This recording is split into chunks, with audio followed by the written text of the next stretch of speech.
সুরুচি শিল্পী গোষ্ঠী নওগাঁ জেলা সংসদের সংগ্রামী সাধারণ সম্পাদক রফিকুল ইসলাম মন্টু।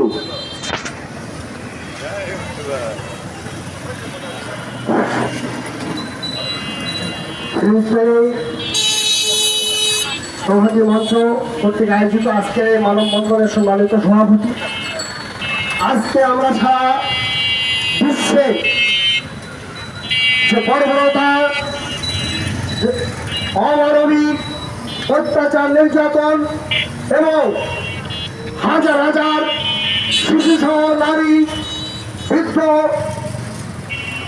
নির্বিচারে গুলি করে হত্যা করা হচ্ছে, তার প্রতিবাদে আজকে নওগাঁ ফিলিস্তিনের সংহতি মঞ্চ আজকে আমরা ক্ষুদ্র আকারে হলেও আজকে আমরা প্রতিবাদ চালাচ্ছি। সংগ্রামী ছাত্র বন্ধুরা, আপনারা জানেন ইসরায়েলি যে গোষ্ঠী, ইসরায়েলি যে বাহিনী একটা দেশে একটা যুদ্ধের একটা নিয়ম শৃঙ্খলা আইন কানুন আছে, সেই যুদ্ধবিরতি ঘোষণা করে সেই যুদ্ধবিরতি লঙ্ঘন করে এই রাতের অন্ধকারে হাজার হাজার শিশু নারী বৃদ্ধ আবার সবাইকে হত্যা করছে নির্বিচারে। আমরা সারা বিশ্বের মানুষ নির্বিচার আমরা হচ্ছে প্রতিবাদ এভাবে জানাতে চাই।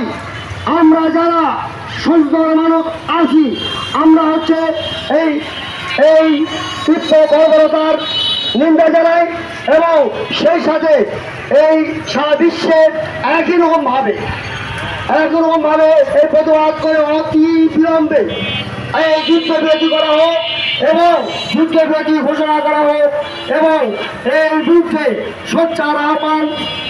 সোচ্চার আন্দোলন করে তোলার জন্য নওগাঁ সহ সারা বাংলাদেশ, সারা বিশ্বের মানবিকভাবে সকলকে আগে আসার জন্য ধন্যবাদ জানিয়ে বাংলাদেশ ঐতিহ্য শিল্পী গোষ্ঠী নওগাঁ জেলা সংসদের পক্ষ থেকে এই সভাপতি জানায় আমি আমার বক্তব্য শেষ করছি। সকলকে ধন্যবাদ।